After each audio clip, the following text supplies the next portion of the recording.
If you are over 60 and a hump has started forming where your neck meets your back, stop what you are doing and watch this video right now. Because everything you have been told about that hump is wrong, and the people who told you the wrong story are still making money from it. Every single day, in offices with framed diplomas on the wall, you feel it when you button your shirt. You feel it when you try to look up at the sky. You feel it in the morning, when you swing your legs out of bed and the weight of your own head feels heavier than it used to. And in the quiet hours, you have wondered what you did wrong. You did nothing wrong. My family has been treating this hump for 14 generations, 2 hours north of Kyoto. We have a name for it.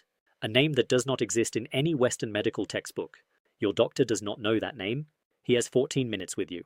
He presses on your spine, says the word posture, and sends you home. He is looking in the wrong place. The hump on your back is not coming from your back. In the next few minutes, I will show you where it is coming from, why it grew when it did, and what you will feel by the end of the second week. The name we use for it in my village is kura. In your language, the closest word is storehouse. Not the bend, not the curve, the storehouse. And once I tell you what is being stored inside it, you will understand in one breath why every doctor you have seen has been pressing on the wrong part of your body for years. The hump is the body's quiet warehouse for something it never wanted to keep. Let me show you what it has been keeping. There is a hormone inside you called cortisol. You may have heard the name. You may have read it in a magazine and forgotten it the same afternoon.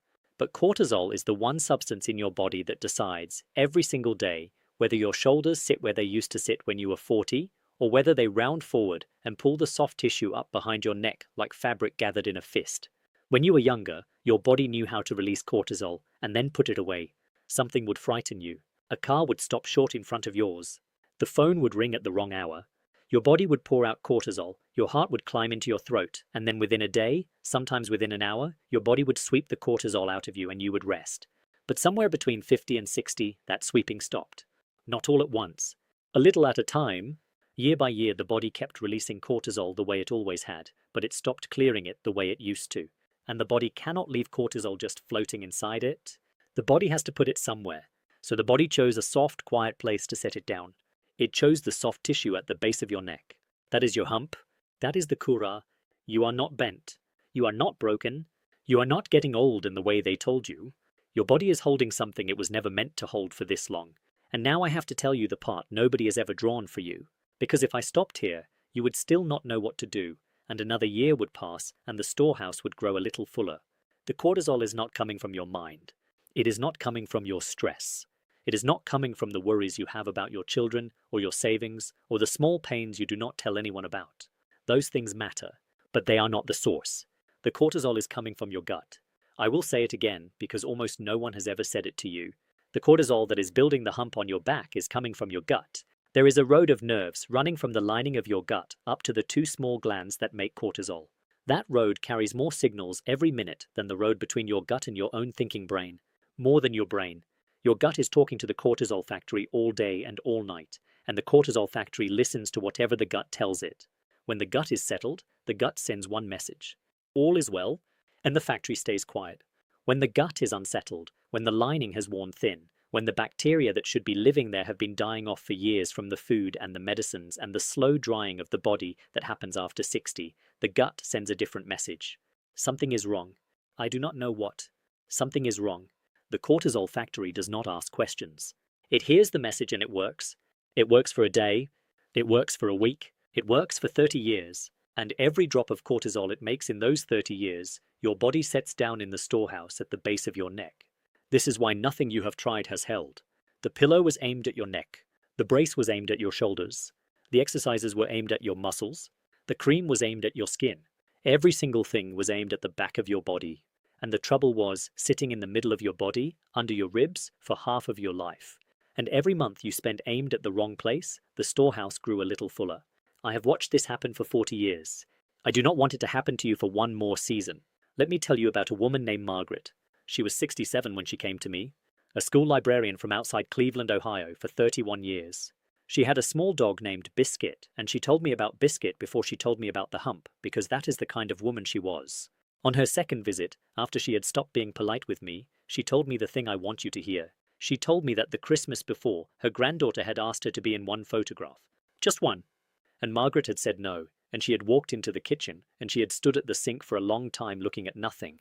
She told me that with her hands folded in her lap, and she did not look up while she said it. Margaret had tried the pillows. She had tried 2 chiropractors. She had spent $400 on a brace that pinched her under the arms and did nothing for the hump. Her doctor had told her the same thing yours has told you. It is age. It is gravity. Wear comfortable shoes. I did not give Margaret a brace. I did not give her exercises. I did not even begin with her back. I began with her belly, because the first thing I needed her to feel was the warmth coming back into the soft place below her ribs, the place that had been cold and tight for so many years she had forgotten the warmth was supposed to be there at all. On the 7th day, Margaret sat in my kitchen and cried for 10 minutes. Not because anything had changed on the outside yet, because her body had just told her something her doctor never had. Her body had told her it still knew how to feel warm. By the end of the 2nd week, her shirts buttoned differently across the back. Her collar sat flat for the first time in years.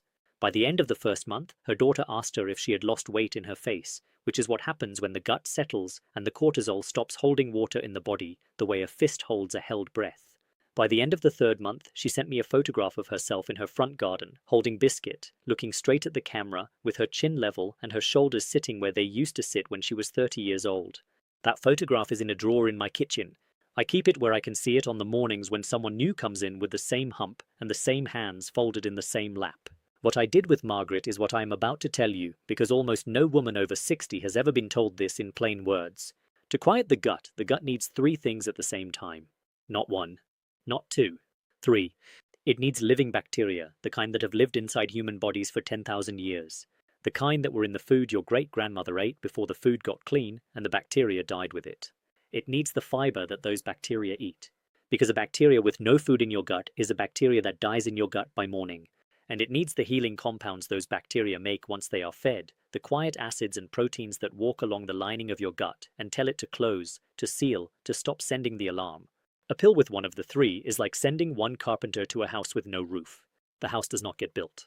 This is why the probiotic on the shelf at your pharmacy has not changed your hump in 2 years.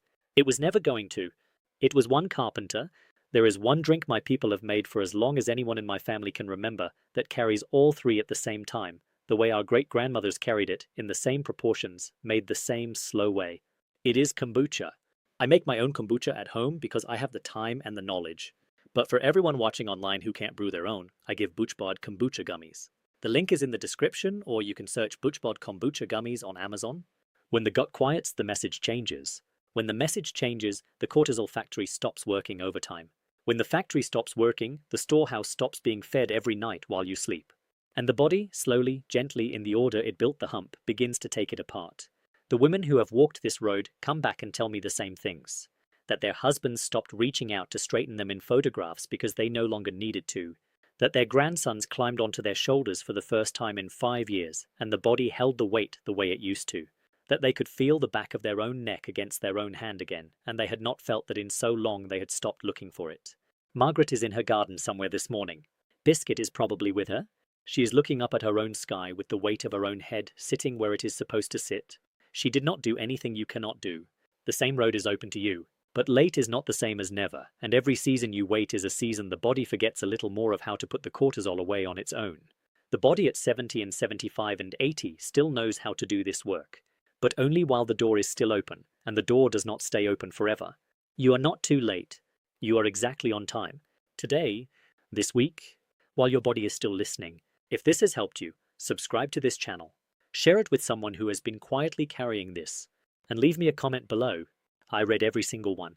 Until next time.